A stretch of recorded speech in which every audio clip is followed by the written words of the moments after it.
Viktor Korchnoi died on the 6th of June. He was a fighter.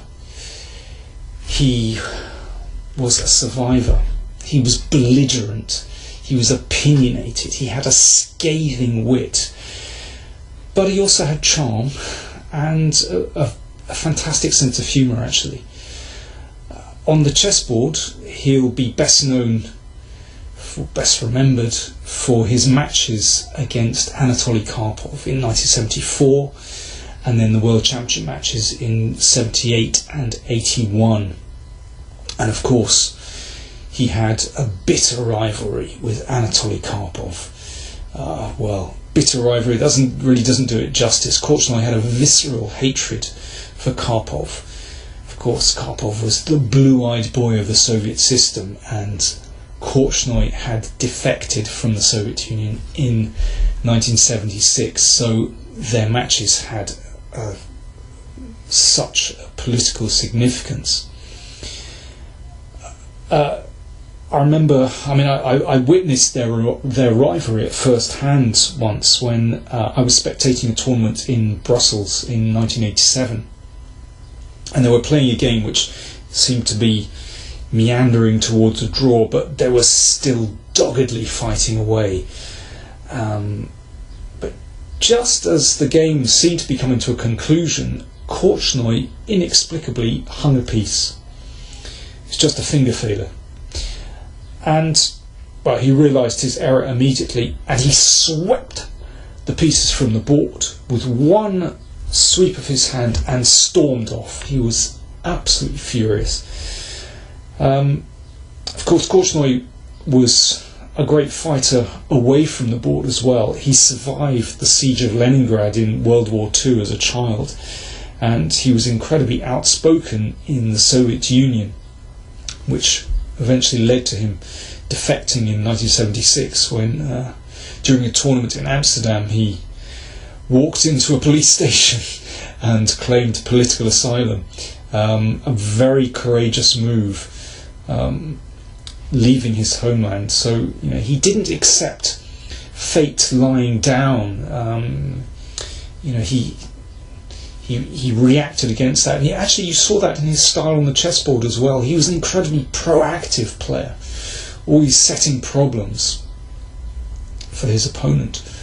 I was lucky enough to play Korchnoi 4 times.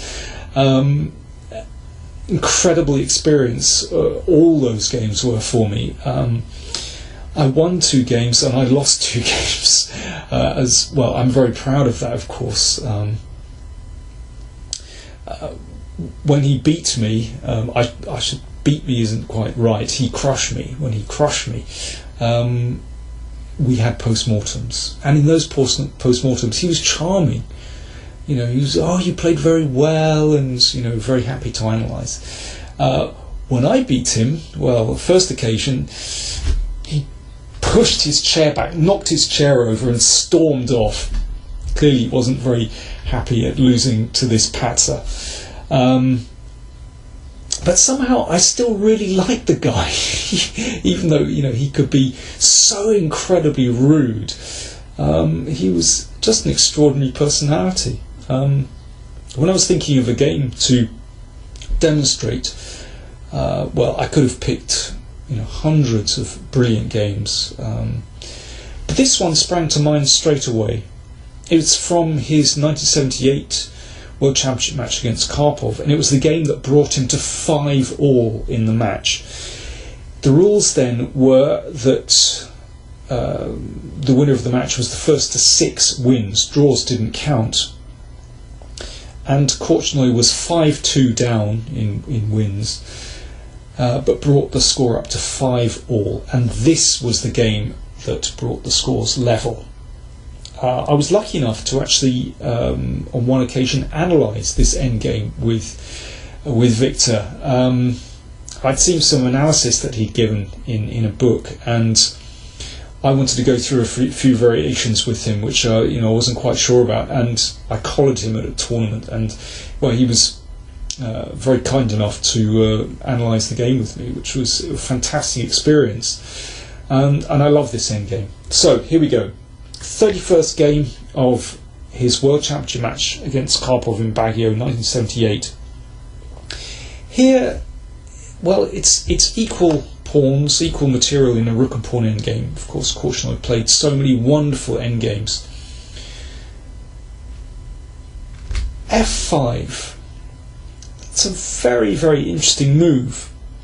It's a multi-purpose move. It gains space. Maybe this is the most important thing. And it's such a far-sighted move. Karpov exchanged and activated his rook. Now this looks very dangerous with this rook perhaps coming here, but Korchnoi had planned something really clever.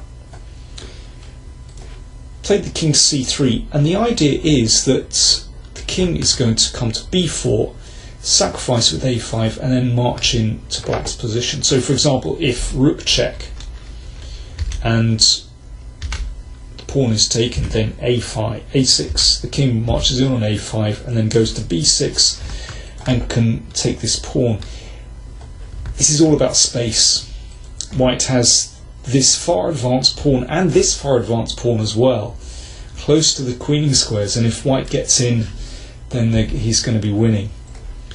So Karpov realised that he needed to bring his king across to support the queen side. So he played rook e8. Now, the king pawn endgame will be a draw, so Korchnoi played rook to d2, and that just supports this pawn and prepares an advance as well. So rook e4, so he wants to march across with this king, and now the king came in. This very, very clever plan. It's almost like a slow motion threat. So Karpov brings his king across. So Korchnoi sacrifices the pawn and comes in with the king. King d7, and now king b6. If the king takes the pawn on a6, then king c7, and this shuts out the white king. So king b6 has to be played. And now the threat is to play d5 and create a passed c pawn. So Karpov desperately needs counterplay here. b4, d5. Here we go with this plan. Takes, and now rook takes. And so the king has a choice. Do you come in front of the pawn or do you move away? Well, it looks illogical to move away. Seems as though the king will just support the pawn. Incredibly, this is probably still a draw. Korchnoi had given this variation. And he thought this was winning for white. In fact, black is still drawing by playing this, and after a3 there's a threat to play a2, and it looks as though rook a4 is going to keep everything under control. But now a simple move, king d7, and black is just threatening to take this pawn. And now the king can be checked away, but well, it'll just be a draw by repetition. But king e7 is kind of such an illogical move. It's understandable that Karpov played somehow the more natural move in front of the c pawn. Rook d3, this is a great idea. So slows down this pawn and prepares to switch over to actually attack black's king. And here Karpov missed another move that is probably drawing, but again very difficult to see. Rook c4 looks very strange. The idea is that you play rook c3, and this gives black just enough time to get his own counterplay rolling, but it's a very unusual idea. Karpov played a5, again similar idea, just trying to get counterplay, trying to distract white's king. Rook g3, great idea. b3, now the idea is to check white's king. There was a threat to play c6 and basically deliver mate. But the king steps in front of the pawn, so the king shields the pawn shields the king. you'll see that pawn on f5 does a very good job of preventing rook e6. That's just one of its purposes. King b8. So that's the stop threat. And rook b3 check. So that dangerous passed pawn is gone. If the king goes back to c8, then rook g3 is winning. So king a7. Now, if the king advances, this is a mistake. Rook c4, and then you push the a pawn. So still not completely clear, but Korchnoi now clears things up very nicely. King b5, excellent move. So the king steps out of the way of the pawn, and basically now has the a pawn under control, and this rook is in the perfect position to just sweep up those pawns. And you can see that far advanced pawn on f5 does a fantastic job of nailing down that pawn on f6, and is potentially an important passed pawn itself. So a4, well, there's nothing that Karpov can do now. So Korchnoi just takes all these pawns. Rook a6, that bags the a pawn, and now with two extra pawns it's incredibly easy. Well, the game still continued. Korchnoi plays in the most efficient way, and after rook h7 Karpov resigned. It's very, very easy to win. I mean, there are several ways to win, but the easiest is simply to advance the h-pawn all the way to h7. For example, let me just show you. Well, let's just supposing black waits, there's nothing to do. So we advance the pawn all the way to h7. And now in this position, you can just play c6 check. Obviously that can't be taken. And if king c7, then rook a8, and if rook takes pawn, you win a rook. So yeah, completely winning. Well, I've always absolutely loved that endgame.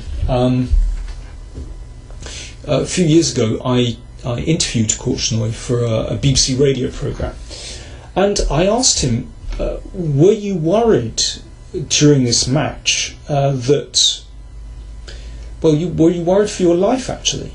Because there was so much pressure from the Soviet Union, and so much animosity towards Korchnoi, of course. And well, it's recorded fact that Karpov was accompanied to this match by something like 19 KGB agents. Lord knows what their duties were. So I mean, it took incredible courage of Korchnoi to play this match actually. And Korchnoi, well, thought about my question, and he said actually there was for most of the match he didn't feel scared, but there were just one or two occasions when he was sort of surrounded by heavily armed bodyguards, and then he started to think, well, okay, if there's some insider here, he could be in some kind of danger. But most of the time he was kind of concentrating on the chess. Anyway, as we know, after this game, which levelled the scores, Korchnoi actually lost the next game, and Karpov won 6-5, and Karpov returned to Moscow and was awarded the Order of Lenin by Leonid Brezhnev, the Soviet Premier. Incredible times. And yes, Korchnoi was a very courageous man. He was not a saint. He could be very, very rude. But